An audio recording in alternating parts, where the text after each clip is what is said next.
I want to give all praises to Yahweh, Bahashem, Yahweh Shai, for giving me the spirit to do this video. Let's jump right to it. Romans chapter 8, starting at verse 13. For if we live after the flesh, you shall die. But if you through the Spirit do mortify the deeds of the body, you shall live. Us brothers in this truth need to really pay attention to the scripture, okay, about us mortifying the deeds of the body, okay, because it says after you shall live, and we want to live, okay. We want salvation, man. We want our new bodies, man, so that when we get that new body and get that perfect spirit, we won't have to think about this. Why? Because we're going to be perfect, man. There will be no need to mortify, okay? We're going to be getting on the other nations and judging them about doing what?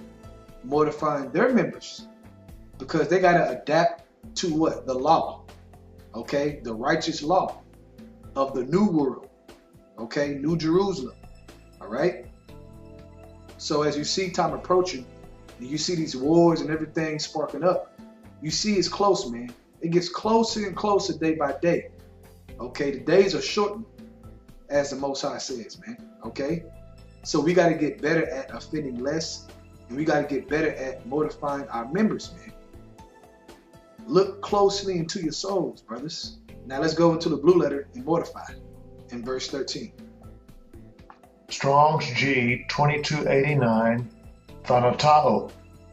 Thanatao. To put to death, to make to die, destroy, render extinct, by death to be liberated from the bond of anything. Now we know we will not be fully liberated until Yahweh Shah comes, okay? But that's why it comes to the scripture of offending less. Okay, we gotta be better at mortifying it, better at offending less. Okay? And it says literally to be made dead in relation to something. Okay? So we have to kill things off, man. Right now is not the time to be getting worse. It's a time for your light to shine brighter and brighter and brighter. It says abound in the grace, not decrease. You don't decrease spiritually within the grace. Now you have moments, okay, where you might decrease to increase. Okay? That's that when you are changed to a lower state, but you got to be patient. And the Lord can build you up, break you down, and build you up. But only the humble and only the meek are going to be built back up from getting broken down. So they can do what? So they can learn better and better how to do what? Mortify their members. Okay? That's what this lesson's about, man. Sit down and really examine yourselves, man. This is a life and death situation, man. The Most High's not playing. If you bullshitting just because something ain't happened to you yet, man, that don't mean it ain't around the corner, man. Hell, it could be tonight. It could be right now. That's how swift the judgment of the Most High is, man. It's very swift. All right? Okay, from there, let's go to Matthew chapter 5, starting at verse 29. And if thy right eye offend thee, pluck it out and cast it from thee. Meaning put it to death. Mortify it, man. Okay? For it is profitable for thee that one of thy members should perish, and not that thy whole body should be cast into hell. And that hell is that destruction, that fire. Okay, that nuclear destruction, man. Where nothing but pain is going to be, man. Horrible, horrific pain. Can you imagine you melting in fire, man, in nuclear fire at that? Can you imagine that? Your skin melting off your body like liquid? All right? It's not going to be good, man. So this lesson is to exhort you brothers to do better, man. To really, really think about, not just talk about it, but really sit down to yourself and really think of what you need to fix and what you need to get better at. Also for myself, okay? Included. Verse 30. And if thy right hand offend thee, cut it off and cast it from thee. Now, what does it mean by if it offends you? Let's break it down. For one, we know you offending the law and not doing what you're supposed to do. That's offending, because your conscience is going to be defiled because you know better. You know what you're doing wrong, and you're doing it willingly. Okay? That's going to offend. Also, even if you are doing something lawful, but that lawful thing is taking over to the point where you can't even be fruitful in the word. Okay? You're not even feeding the flock because your mind is what? Your mind is too much into that lawful thing. For example, you like playing basketball. Well, instead of you feeding the flock, you ain't did videos as much because you at the court hooping. Okay? Or you like playing video games. So you playing video games for hours and keep blowing off of doing the work. Okay? There's many examples. Okay? Those are just two. All right? So, though that is lawful to play basketball, it can become offensive if you put it first. As a matter of fact, I got one more example, which is one of the main ones that could really throw you off. Women. Okay? Maybe you met a fine woman.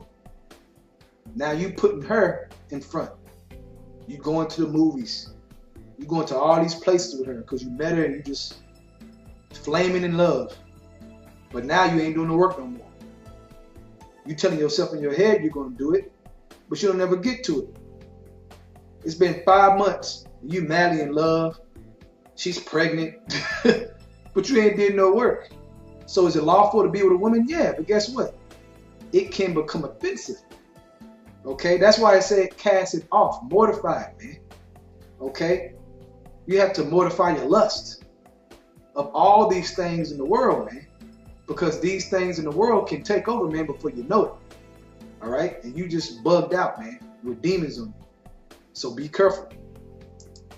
Okay, from there let's go to Sirach chapter 18 verse 20. Before judgment, examine thyself, and in the day of visitation thou shalt find mercy. Right. So in order to get better at mortifying your members, you have to be able to sit your ass down and spiritually think, okay, and not be biased to yourself. Spiritually think of what you're doing wrong or what you're lacking in general, man. Okay? What's stopping you from pushing the word harder? What's stopping you from reading? Okay? We all go through it, man. You have moments when you're not reading like you're supposed to, and different things are the truth. But we have to sit down and say what is stopping us from doing that. And that takes examination. But you do that before judgment, as the scripture says. Before judgment, examine ourselves. And in the day of visitation, when the Lord comes back to bring judgment on the world, thou shalt find mercy. And that's what we want, man. You're doing the work because you want mercy. So do the work more efficient. Okay? Day in and day out, man. Walk more as the children of light, man. So whatever darkness is illumined and trying to get to you, man, you got to put that to death. You got to mortify it, man. Cut it off. Okay? Because I'm going to say it again. If it's taken over to the point where you can't be fruitful, okay, it's not going to hurt you to cut it off, man. It's going to hurt you to keep it in your life. Because now you're going to be left behind when the Lord comes back. You don't want that. All right? You shouldn't want that. Okay, from there, let's go to Matthew chapter 7, starting at verse 7. Ask, and it shall be given you. Seek, and you shall find. Knock, and it shall be opened unto you. For everyone that asketh receiveth, and he that seeketh findeth, and to him that knocketh it shall be opened. Now, what does that mean to what I'm talking about? Why did I read this scripture? Because if you're having issues, right, and you're struggling with something that is offending, it has a grip on you, you need to pray. We have prayer for a reason. Either you believe that prayer works or you don't. And if you don't believe and you're shaky on if prayer works, then you lack faith. You don't have faith to begin with, man. What are you doing even in the truth if you don't believe that prayer works? It said, ask and you shall receive, man. So you make your prayer without wavering and pray that whatever demons is messing with you, okay, whatever has a grip on you, that the Lord gets those demons out of you, man. And that you may become more fruitful, man. You pray about becoming more fruitful. You pray about mortifying and being able to have the strength in the spirit, to have a quickened spirit, to let that whatever go, man. If you're just having trouble about it, fast, pray. Okay, you fast and you pray. Especially if you're trying to really cut something off to have a grip. You got to fast, man. You got to pray, man. Okay? Earnestly, too. You got to pray earnestly, man. with fervent prayer. You mean it. You believe that you coming to your Habashim Shah for help for real. Okay? And believe that they will do it because you coming to them and you believe that they can help you. It's all about faith and belief. Okay? To be able to sustain, okay, on this narrow path within this straight gate, man. Because it gets tough. That's why it's called the straight gate. It ain't easy. But you got to go by the instructions of the word to be able to survive, man. Okay? So with that, I hope all you brothers were edified, man. And hey, man, if you're watching this video and you were edified, hey, sit down somewhere and think, man, what do you need to do to get better?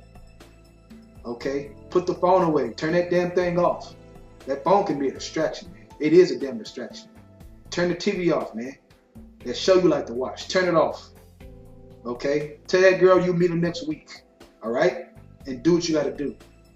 I want to give all praises to Yahweh, Hashem, Yahweh Shai, for giving me the spirit to do this video. Double honors to the elders of Great Millstone. And Shalom to your Akhmat that is doing the truth and sincerity. Shalom.